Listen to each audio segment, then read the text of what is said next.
Itu sempat ketemu sama yang namanya pahlawan nasional kita tuh, salah satunya adalah Kiai Haji Agus Salim. Ya, ada yang tahu Kiai Haji?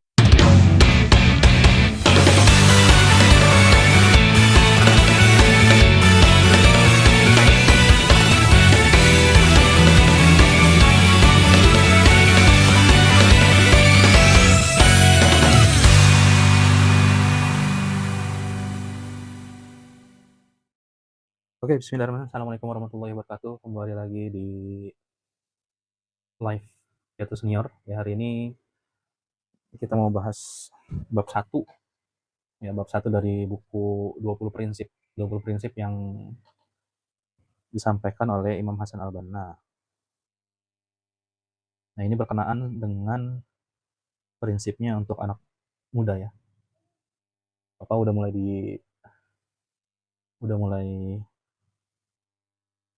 di record ya. Oke, sebelumnya sama-sama kita awali dengan membaca Ummul Quran ala hadiniya wa lakum niyatin salihah. Al-Fatihah. A'udzubillahi minasyaitonirrajim. Bismillahirrahmanirrahim.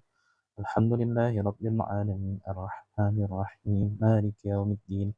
Iyyaka na'budu wa iyyaka nasta'in. Ihdinas siratal mustaqim. Siratal ladzina an'amta 'alaihim ghairil maghdubi 'alaihim waladdallin. Ya, siapa yang udah hadir? Kita mau ngomongin tentang 20 prinsip ya. 20 prinsip ini datang dari atau disimpulkan oleh Imam Hasan Al-Banna. Nah, berarti ketika kita mau membahas buku yang disusun oleh Imam Hasan Al-Banna, berarti kita perlu tahu dulu Imam Hasan Al-Banna itu siapa. Ada yang pernah dengar atau pernah tahu Imam Hasan Al-Banna? Mungkin ada yang tahu di sini Imam Hasan Al-Banna siapa? Ya, boleh di komen Imam Hasan Al-Banna. Nah, jadi kita mau mentoring tentang buku 20 prinsip yang ditulis oleh Imam Hasan Al-Banna. Saya sambil nyari-nyari ini nih.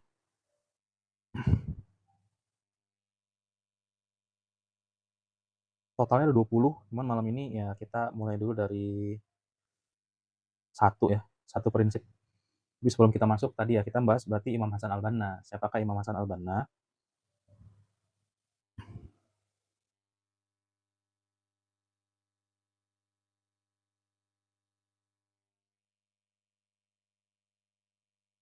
Nah, Imam Hasan Al-Banna itu adalah beliau ini ulama dari Mesir ya. Ya dikatakan ulama atau dikatakan dai lah. Dai itu adalah seorang yang menyampaikan dakwah. Ya, Imam Hasan Al-Banna itu lahir di Mesir tahun 1906. Ya, beliau lahir di Mesir tahun 1906 dan wafat itu 1949. Nah, jadi nggak lama dari merdeka, nggak lama dari Indonesia merdeka itu beliau wafat ya. Dan sebelum di tahun 1940 sebelum kemerdekaan Indonesia ya itu beliau ini Imam Hasan Al-Banna ini yaitu sempat ketemu sama yang namanya pahlawan nasional kita tuh, salah satunya adalah Kiai Haji Agus Salim. Ya, ada yang tahu Kiai Haji Agus Salim? Ini kerupuk, gimana kerupuk? Terima kasih udah di tap-tap layar. Ya, Kiai Haji Agus Salim tahu gak nih? Ini kerupuk siapa ya? Kokoh apa? Ya, Kiai Haji Agus Salim. Jadi sempat ketemu sama Kiai Haji Agus Salim. Imam Said Hasan Al-Banna ini ketemu sama Kiai Haji Agus Salim. Dalam hal apa? Dalam ketika itu Indonesia itu membutuhkan dukungan untuk kemerdekaannya. Ya, sebelum diproklamirkan oleh Insinyur Soekarno ya dan juga Bung Hatta, ya itu kan butuh dukungan. Jadi salah satu syarat negara itu disebut merdeka adalah dapat dukungan dari negara-negara lain.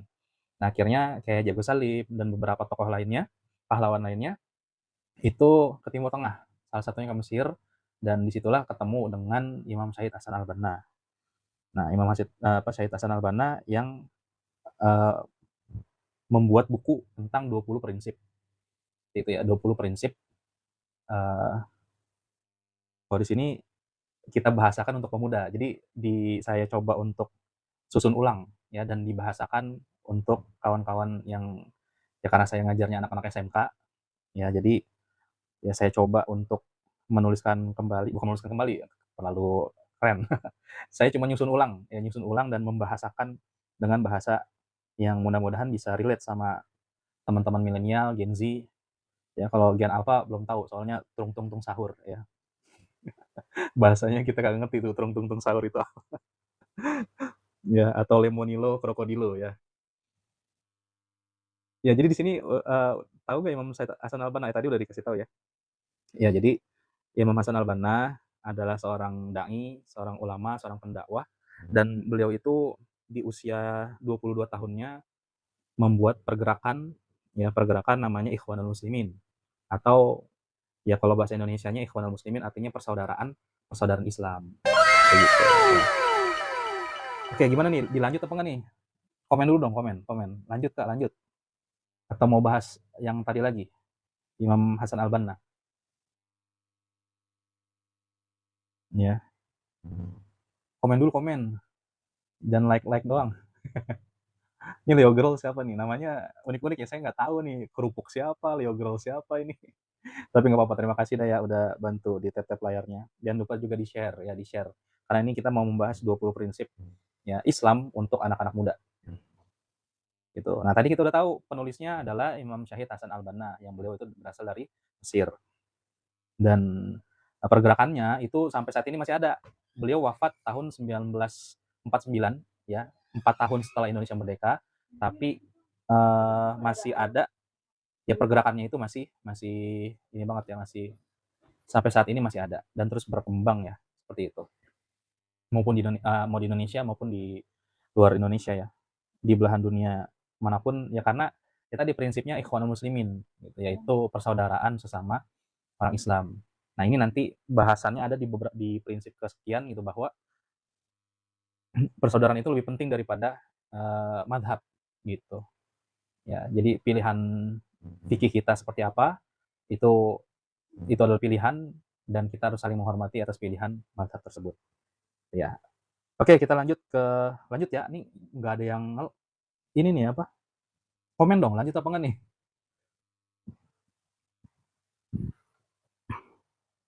Ayo komen dulu, lanjut gitu.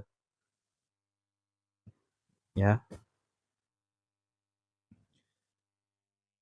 belum ada yang komen lanjut ini. Kak Kerupuk, tolong dong komen lanjut. Ini ngetep-tep layar doang nih. Lanjut, Muhammad Agus. Wah, siap. Terima kasih. Ini Muhammad Agus Salim bukan? Bukan ya? Oke, yang pertama itu prinsip yang pertama, kata Imam Hasan Al-Banna itu adalah tentang Islam itu lengkap. Ya, jadi Islam itu syamil mutakamil. Syamil itu artinya sempurna dan menyeluruh. Gitu ya. Syamilnya tawa tuh anak saya namanya Syamil makanya. Syamil itu lengkap, dia lengkap. Gitu ya. Jadi Islam itu lengkap. Prinsip yang pertama adalah al-Islam nizamun syamil ya tatawal jami'u syu'un al-hayah.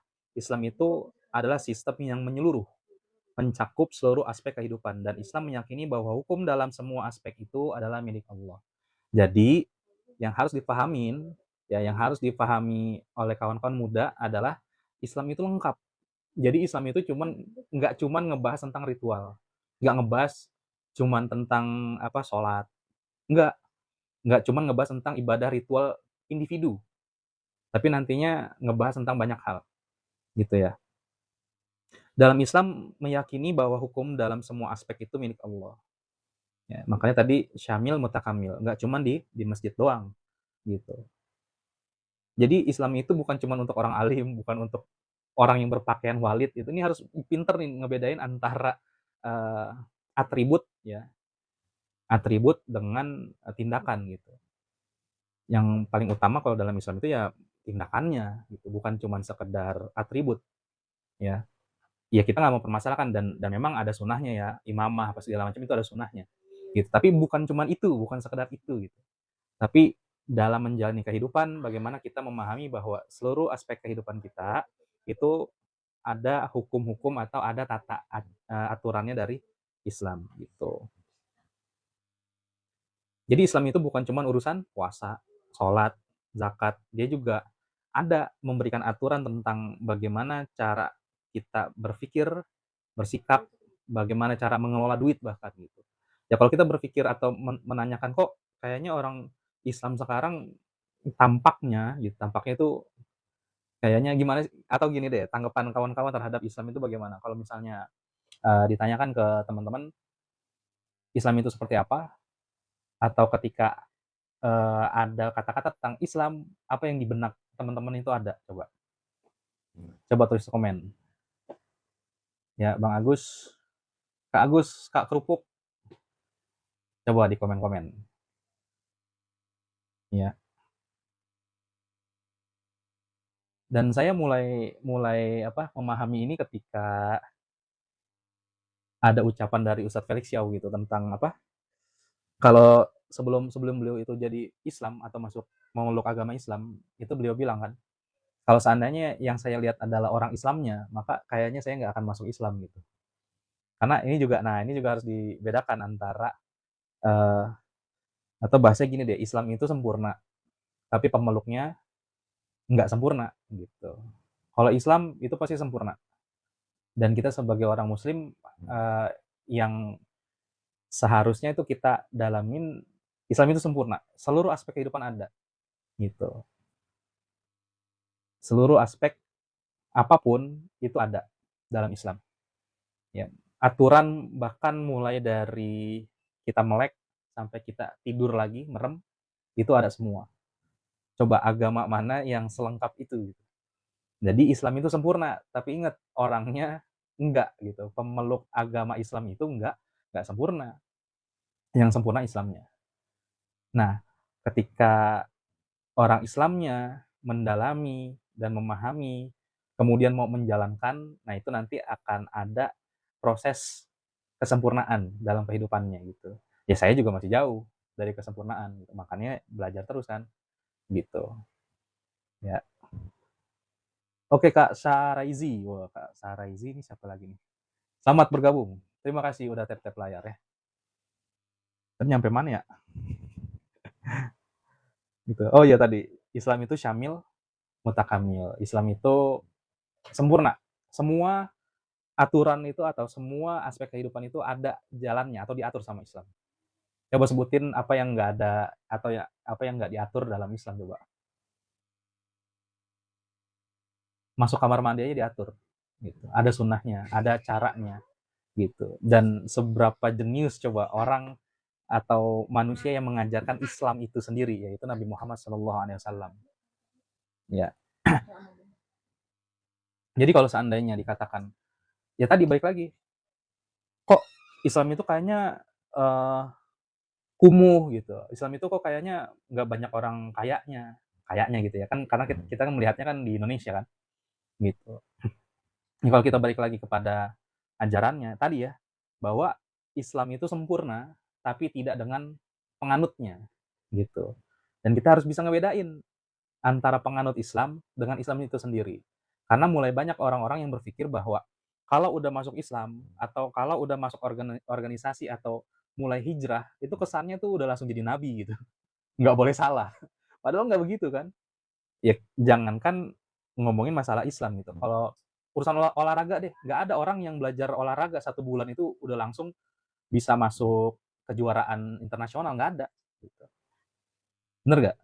Ada nggak orang yang baru belajar karate 1 bulan, tahu-tahu langsung sabuk hitam? Nggak ada. Ya, sabuk hitam pun itu kan masih berproses lagi tuh.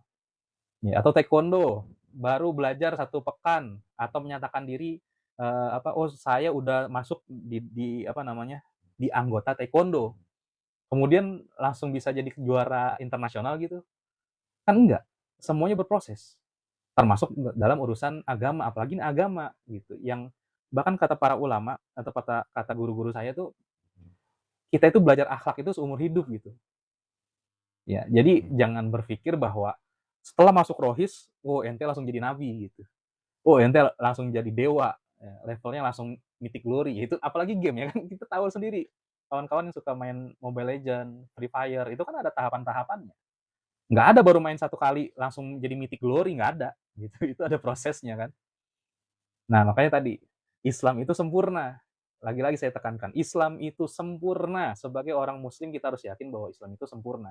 Tapi tidak dengan penganutnya. Penganutnya itu perlu proses, perlu tahapan, perlu belajar, perlu jatuh bangun, perlu mungkin ngerasain dosa dulu, melakukan beberapa maksiat, dan akhirnya tersadar, kemudian tobat, dan seterusnya. Setiap orang punya prosesnya masing-masing. Kayak gitu ya. Nah, jadi balik lagi. Bahwa Islam itu syamil mutakamil. Prinsip pertama, ingat bahwa Islam itu sempurna. Islam itu menyeluruh, syamil mutakamil. Ya, Islam itu syamil mutakamil. Lengkap dan menyeluruh. Holistik kalau bahasa orang sekarang tuh holistik. Islam itu holistik. Ya, seperti itu. Bukan aturan ribet. Nah, ini juga mindsetnya harus ditanamkan gitu. Kok banyak sih orang yang masih belum bisa sholat tepat waktu, belum bisa atau belum mau baca Al-Quran, belum mau ngaji, dan seterusnya. Itu karena memang ketidaktahuannya gitu. Karena belum tahu aja, karena belum ngerasain aja, karena belum bisa menikmatin aja. Kan sama, ketika kita main game di level pertama, ya kita mana bisa sih menang gitu. Bahkan mungkin lawan minion aja kita kalah kan, karena nggak ngerti nyerangnya bagaimana, nggak ngerti ganti item, nggak ngerti kerjasama dengan tim yang lain, gitu kan. Itu baru urusan game, permainan. Nah, ini dalam dunia nyata, ya. Pasti ada aturannya. Pasti ada aturannya. Dan emang harus ada aturan. Aturan itu harus ada supaya kita teratur. Ya, main sepak bola kalau nggak ada aturannya, ya kita nggak bisa. Coba bayangin. Oh, terima kasih yang udah nge-gift nih. Terima kasih sudah nge-gift. Ya, mudah-mudahan bahagia selalu.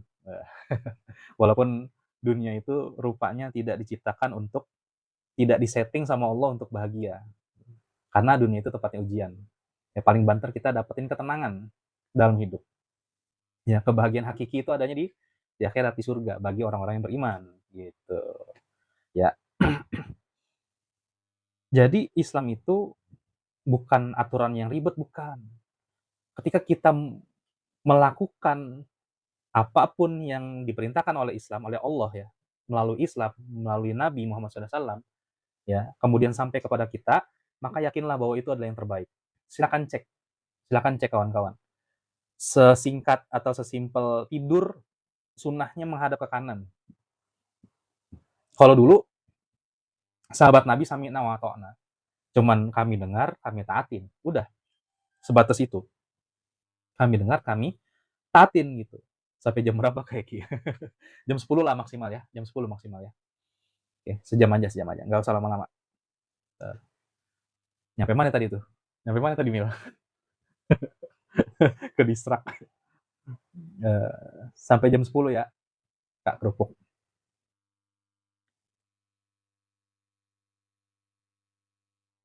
Ya, jadi bayangin kalau seandainya kita main game tapi kita nggak dapat panduan gitu. Itu pasti susah banget kan. Sama kayak hidup. Kalau hidup ini kita nggak ada panduan, ya, nggak dikasih tahu tuh. Kan kalau kalau main Mobile Legends aja kan ada si Layla tuh yang pertama kali muncul ya kan. Layla bilang pencet ini, tombolnya yang ini, maju dulu ke situ. Pencet ini untuk nyerang, untuk skill 1, skill 2, ulti, gitu kan? Gitu. Ini masih nanya sampai jam berapa? Jam 10. Insya Allah sampai jam 10. Ya. Paling lama itu paling lama ya. Kalau kalau nggak ada pertanyaan, cuman ini bentar lagi juga selesainya. Kayak gitu ya. Nah, Islam itu dengan kesempurnaannya, dengan kelengkapannya, ya, karena turun dari yang menciptakan, ya Allah Subhanahu wa taala, maka Islam itu bagaikan map, bagaikan guide gitu, bagaikan orang yang memandu gitu dalam kehidupan ini. Ya, handphone aja ada manual book-nya kan, ada guide-nya seperti itu. Nah, apalagi ini kita manusia hidup nih, ya harus ada guide-nya. Kalau misalnya pertanyaannya, kok kita miskin misalnya, kok orang Indonesia banyak yang miskin, ya kita cek dulu ekonomi Islam bukan yang dilakukan gitu. Kalau permainan sepak bola nggak ada peraturan jadi boxing kayak pada berantem. Nah itu dia nice. Ini dia nih. Bener. Makanya pentingnya adanya peraturan, gitu. Penting adanya peraturan. Nah, berarti udah mulai masuk ya. Nah, itu yang paling penting. Yang pertama, kata Imam Hasan al-Banna bahwa Islam itu adalah lengkap, holistik, ya, menyeluruh, syamil mutakamil, lengkap dan sempurna, gitu. Nah, Islam itu tadi ya panduan lengkap, biar kita nggak ngawur. Nah, Imam Hasan al-Banna dari awalnya udah ngegas gitu. Ngegas tuh maksudnya Islam itu lengkap gitu. Jadi jangan dipotong-potong. Jangan prasmanan, tahu ya? Kalau prasmanan itu kan kita ngambil cuma apa yang kita pengen doang kan. Nah, Islam itu sebenarnya nggak bisa seperti itu, tapi berproses. Makanya tadi dikatakan berprosesnya itu panjang dan setiap orang punya episodenya masing-masing. Kita nggak bisa menilai orang berdasarkan apa yang kita tahu saat ini aja, nggak bisa. Dan itu dia terus berproses, gitu. Bisa saat ini, dan saya juga sering menegaskan sama teman-teman yang ada di sekolah gitu ya. Kalau misalnya dalam jadwal pelajaran kita tegesin gitu. Kalau seandainya kita melihat orang yang melakukan yang tidak sesuai dengan apa yang diperintahkan sama Allah, ya, itu yang kita benci perbuatannya, jangan orangnya, gitu. Kan tadi Islam itu sempurna, tapi tidak dengan orangnya, kayak gitu ya.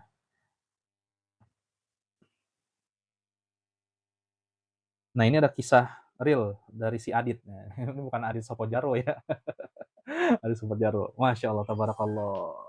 Terima kasih kakak Saraizi. Masya Allah. Terima kasih ya. Alhamdulillah tuh targetnya. Padahal nggak ini target ya. Masya Allah. Ya, terima kasih. Jazakumullah khairan kasiran.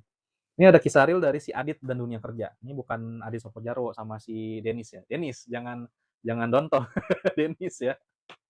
Ya, si Adit. Adit lulusan kampus top, kerja di startup, gajinya gede, gayanya keren, tapi makin lama dia merasa hampa.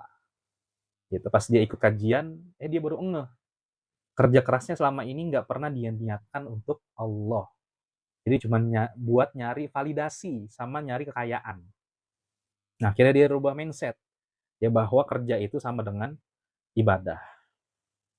Ya, kerja itu sama dengan ibadah. Itu. Ya, jadi contoh yang tadi itu yang kita bilang bahwa Islam itu adalah lengkap, jangan dipotong-potong, jangan cuma ngambil prasmanan, kita berusaha untuk menyeluruh, ya. Ya kita nggak bisa bilang gue Islam banget pas Ramadan gitu. Tapi cuek pas urusan akhlak, ya nggak bisa gitu. Artinya baik lagi ya. Ini harus full nih nontonnya ya. Berproses, berproses, dan setiap orang memiliki prosesnya masing-masing. Ya, setiap orang memiliki masa lalu, tapi ingat juga bahwa setiap orang memiliki masa depan. Mungkin masa lalunya punya kesalahan, tapi dia punya kesempatan, dia masa yang akan datang bisa menjadi lebih baik lagi. Kayak gitu kawan-kawan ya. Nah, kayak tadi nih si Adit kan, dia merasa kok kosong, duit udah banyak, oh ternyata niat dia belum tepat gitu. Islam juga mengatur tentang niat, bahwa niatnya itu harus ikhlas karena Allah Subhanahu wa taala. Maka dirubah mindsetnya, kerja sama dengan ibadah. Dia jaga tuh amanahnya, nggak ngakal-ngakalin kerjaan ya kan, nggak nitip-nitip absen gitu. Mulai rutin sedekah. Nah, hasilnya dia merasa lebih tenang hidupnya.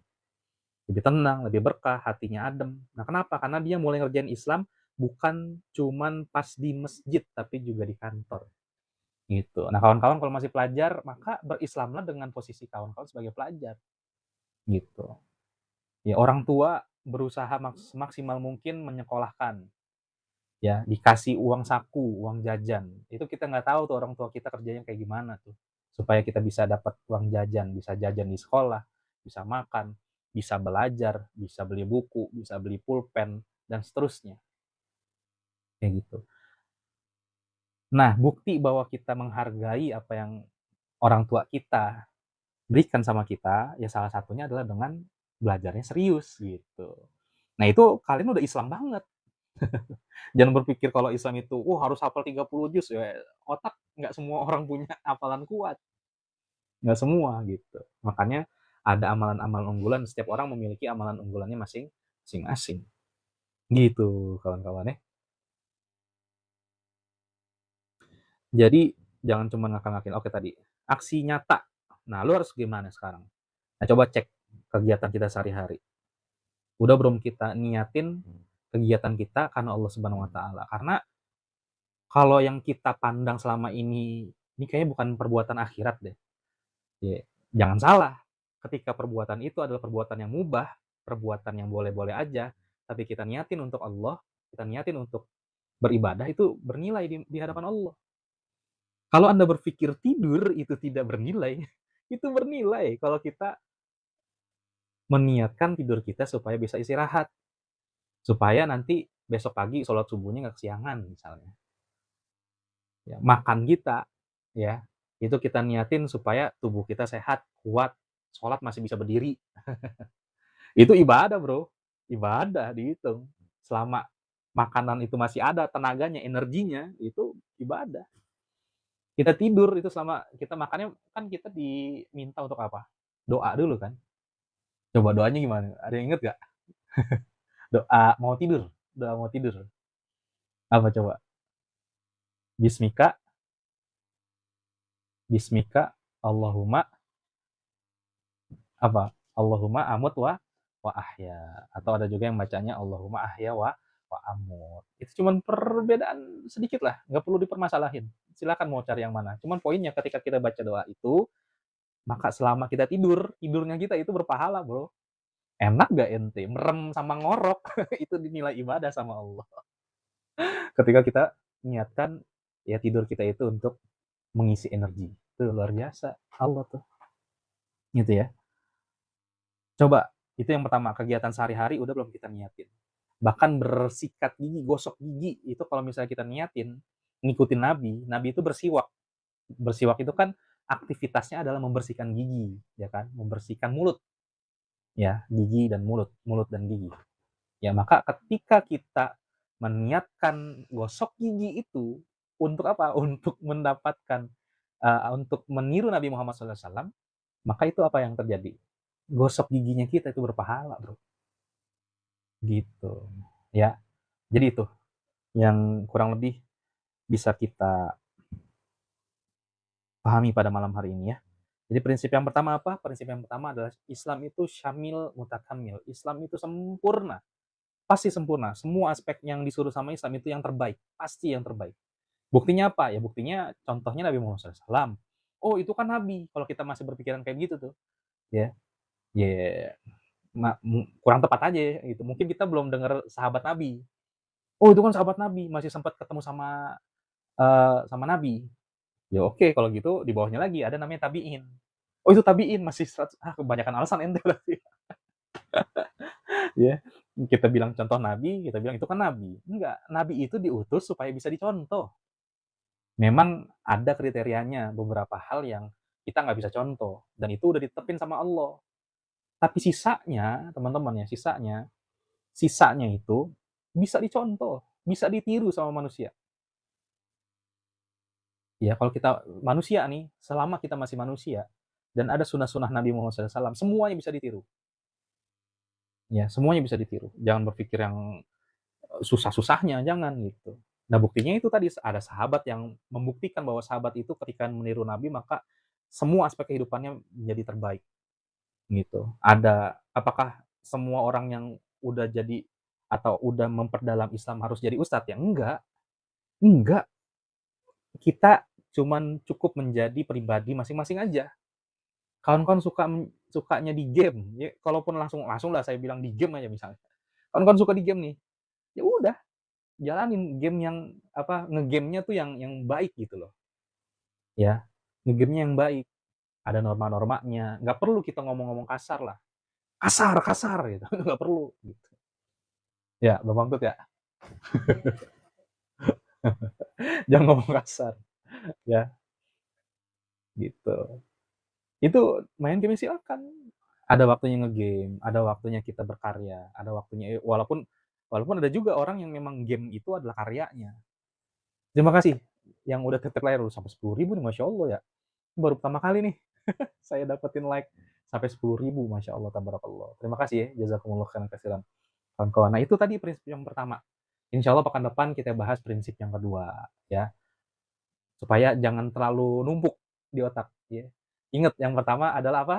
Prinsip yang pertama, Islam itu sempurna, ya, tapi tidak dengan pengikutnya, penganutnya. Ya, maka kita sebagai penganutnya harus saling mengerti, sesama penganut, ya, nggak perlu saling menjatuhkan, gitu. Ya, dalam beberapa hal kita harus fokus kepada diri kita sendiri, gitu. Sama kan kayak kayak pas main Mobile Legends kan begitu.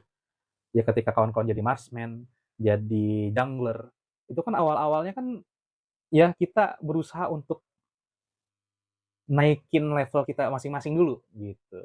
Walaupun ada juga yang dibantu kan, tank ngebantu marksman atau ngebantu jungler misalnya di awal-awal, gitu kan. Makanya ada roam, ya, yang bolak-balik ke mana-mana, itu kan ngebantu namanya kan, kayak gitu, ya.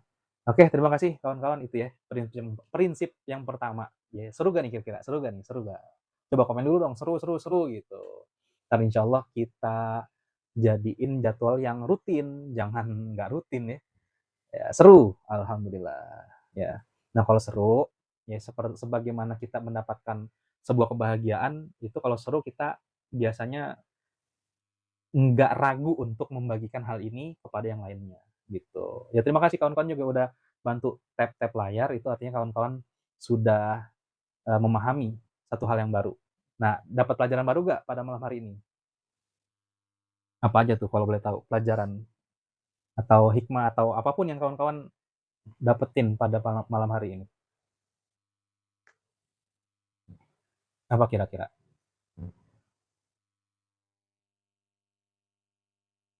Masya Allah ya, terus di-like ya. Wah, saya terhura nih, terhura. Karena baru kali ini saya mendapatkan like sampai sebanyak ini ya. Terima kasih ya, jazakumullah khairan katsiran. Ya, juga bantu di-share atau nanti kita di apa, next di pekan depan kita akan mulai, kita rutinkan ya, rutinkan ngebahas tentang mabar ini. Mabar, mentoring akbar, cuman di live streaming aja ya. Nanti kalau misalnya memang ada kesempatan kita offline, kayak gitu ya.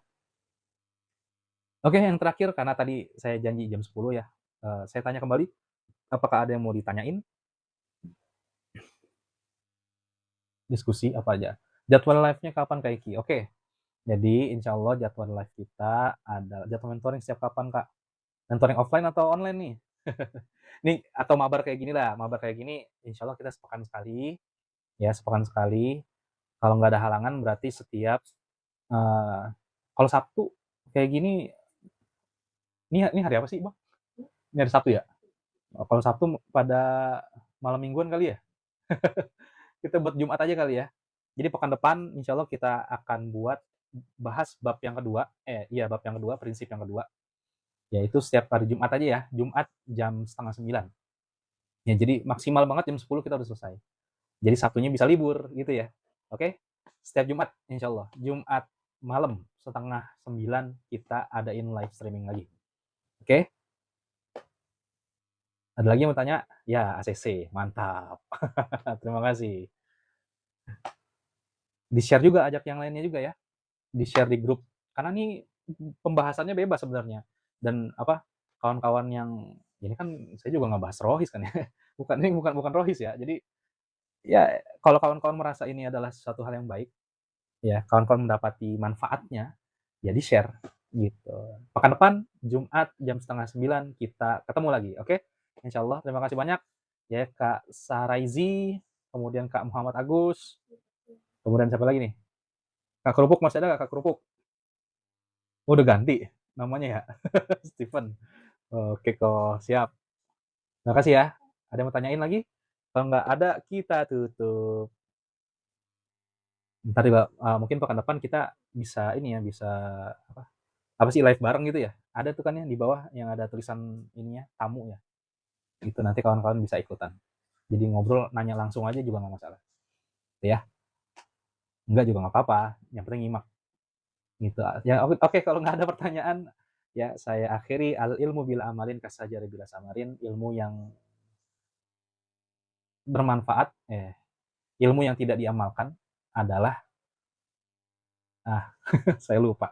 Al ilmu bila amalin al ilmu bila amalin kasajari bila samari. Ilmu yang tidak diamalkan laksana pohon yang tidak berbuah. Ya, maka ketika kita dapat ilmu ketika itu bermanfaat maka coba amalkan, coba lakukan apa yang kita tahu. Itu artinya kita menghidupkan ilmu. Ya kalau kawan-kawan tahu rumus matematika bangun volume misalnya. Nah, itu coba diamalkan. Diamalkan gimana? Oh, kita mau buat air galon buat wudhu misalnya. Oh, ukurannya sekian volume. Nah, itu kalau kata Imam Syafi'i, ilmu yang bermanfaat adalah ilmu yang terpakai, yang digunakan gitu. Ya selain itu, ya berarti belum belum bermanfaat tuh. Ya kalau kita cuman hafal-hafalan doang, tapi belum dipakai dalam kehidupan sehari-hari, maka itu belum bermanfaat. Karena yang bermanfaat adalah yang ilmu yang terpakai. Oke, terima kasih kawan-kawan yang sudah hadir. Terima kasih udah tetap layar, terima kasih udah kasih gift. Mudah-mudahan menjadi barokah untuk kita semua. Oh, ada Kak mau nanya, kalau misal kita nangis gara-gara kehilangan kepergian seorang ibu boleh gak? Boleh dong. Boleh. Ini ya di follow juga nih. Kenapa nama saya Piatu Senior? Maaf ya, maaf maaf. Ini saya menertawakan kondisi saya gitu. Namanya Piatu Senior. Karena saya udah hampir 25 tahun menjadi seorang piatu. Dan menangis ketika kehilangan sesuatu itu adalah sesuatu yang sangat wajar, apalagi kehilangan ibu. Ibu salah satu pintu sorga kita, pintu sorga tanda kutip ya. Ya, salah satu pintu sorga kita tuh. Ya, wajar lah nangis. Aneh kalau seandainya orang nggak nangis kehilangan sama ibunya. Gitu. Dan itu wajar, boleh. Sedih itu adalah perasaan yang memang Allah tanamkan sama manusia. Jadi wajar lah nangis. Nangis gitu. Kangen kita, nangis. Itu biasa, nggak ada masalah. Nggak ada masalah. Ya, nangis kita. Nah, cuman apa nangisnya coba diarahkan dengan doa. Diarahkan dengan kita bersemangat untuk melakukan kebaikan-kebaikan yang bahkan kalau kita melakukan kebaikan, kita niatkan untuk Allah, itu orang tua kita dapat pahalanya, dapat pahalanya. Ya, sengaja ataupun nggak sengaja kita niatin. Kalau kita melakukan kebaikan, ibadah-ibadah tuh, dan orang tua kita udah meninggal, itu dapat pahalanya bro, sis. Dapat. Ya. Yeah. Jadi kita sedekah tuh atas nama ibu kita sedekahin tuh pagi-pagi mau 1.000 apa segala macam ya. Kayak gitu. Ikhlas yang paling baik. Wah nih, di akhir-akhir nah, bagus nih, enak nih nanya-nanya begini nih. Oke, lanjut ya.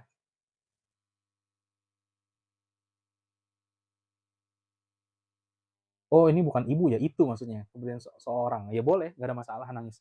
Ya, itu kan wajar ya. Tapi ya tadi itu kita niatin apa? Jangan meratap. Nangisnya boleh. Ini saya balas Kak Saraizi dulu ya. Jadi nangisnya tuh jangan meratap. Meratap itu keterusan gitu, terus-terusan. Gitu. Ini makanya nama ini saya kan Piatu Senior. Itu artinya saya udah berdamai itu. Saya cuma meyakini bahwa kalau saya insya Allah menjadi anak yang baik, berusaha untuk jadi anak yang baik, nanti saya ketemu lagi sama orang yang saya kangenin, yaitu ibu saya. Ya di tempat yang sama, mudah-mudahan di tempat surga. Kayak gitu. Oke, itu Kak Saraizi. Lanjut, Kak Muhammad Agus, ikhlas yang paling baik menurut Islam bagaimana Kak? Ada analogi yang paling gampang ya. Nyeleneh sih. Cuman itu paling gampang menurut saya. Jadi terkadang gini, ikhlas itu sesuatu yang bahkan kita tuh nggak inget atau kita lupain atau kita lupain. Ya, ikhlas yang paling baik gitu. Cuman diarahkannya kalau menurut para ulama ya, ikhlas itu adalah ketika kita melakukan segala sesuatu itu karena Allah. Atau gini, kalau kita melakukan sesuatu nih, ini ulama yang bilang ya, kalau kita melakukan sesuatu karena alasannya karena selain Allah, maka itu bisa masuk ke dalam ranah kesyirikan. Tahu tuh, tahu syirik ya. Syirik itu kan uh, ketika dia nggak tobat, ya itu adalah dosa yang tidak diampuni sama Allah. Karena melakukan sesuatu kepada apa untuk selain Allah. Atau gampangnya gini deh, ngeduain Allah udah gitu. Selingkuh. Cuman ini yang diselingkuhin Allah gitu. Itu kan wah, kacau banget kan. Itu analogi sederhananya. Kalau kita melakukan segala sesuatu atau hal untuk selain Allah, maka itu namanya syirik. Kemudian kalau kita meninggalkan sesuatu atau nggak jadi melakukan sesuatu karena selain Allah, maka itu namanya apa? Kalau syirik Aduh, Masya Allah, tabarakallah. Kalau lawannya bukan lawannya syirik, riya. Ya Allah, itu lama banget nih. Berarti maaf ya. Jadi kalau kita melakukan sesuatu nih, bukan karena apa? Bukan karena gitu aja. Kita melakukan sesuatu bukan untuk Allah atau karena selain Allah, maka itu namanya syirik. Nggak jadi melakukan sesuatu karena selain Allah, maka itu namanya riya. Nah, ikhlas itu terbebas dari keduanya. Artinya benar-benar murni, murni gitu. Dan efeknya apa ikhlas itu? Atau tanda-tanda ikhlas? Tanda-tanda ikhlas itu adalah ketika siapapun menolak, maka dia tenang hatinya. Karena dia melakukannya bukan karena orang-orang yang menolak itu. Karena dia melakukannya karena Allah. Gitu. Ya.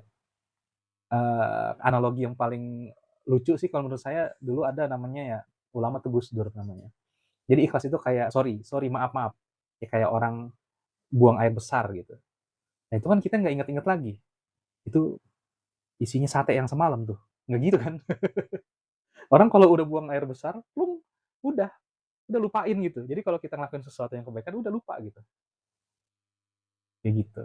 Gitu, Bang Muhammad Agus. Oke. Oke, udah ya, jam 10 ya. Sesuai dengan yang tadi disampaikan, kita jam 10 udah selesai. Ya, terima kasih untuk yang sudah hadir. Ntar kita ketemu lagi insya Allah Jumat depan. Ya, atau DM aja kalau seandainya, ah kak jangan seminggu sekali, seminggu 2 kali. Ya nggak ada masalah. Cuman kita coba rutinin dulu ya. Insya Allah setiap Jumat. Untuk bahas yang ini, bahas tentang mentoring atau bahas tentang 20 prinsip. Karena ini kan baru prinsip yang pertama, Islam yang sempurna. Ya kan? Nah, itu hari Jumat aja. Kalau setiap hari biasanya sesempatnya saya itu biasanya kita bahas tentang Al-Fatihah sih. Ini tentang Al-Fatihah. Karena masih banyak banget orang yang oke lah, bukan oke lah ya. Saya juga miris gitu. Orang pada nggak bisa baca Al-Quran, statistiknya itu 65% nggak bisa baca Quran coba. Orang Muslim di Indonesia 65%-nya itu nggak bisa baca Quran. Atau kalau kita mau gampang bayanginnya, ada 100 orang nih, 100 orang. Nah itu ada 65 orang nggak bisa baca Quran. 65 orang nggak bisa baca Quran. Gitu. Itu artinya kan banyak banget kan.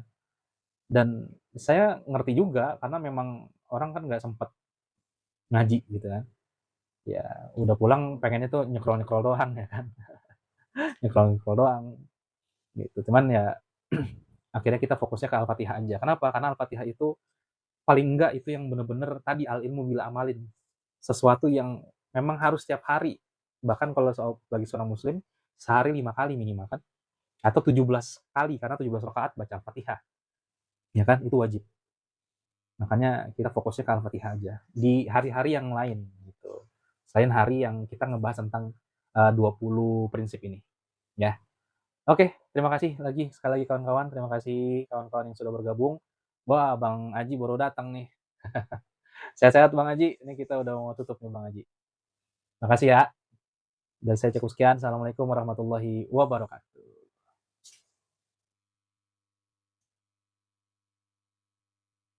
Lah, nggak aktif selama ini. Lucu banget.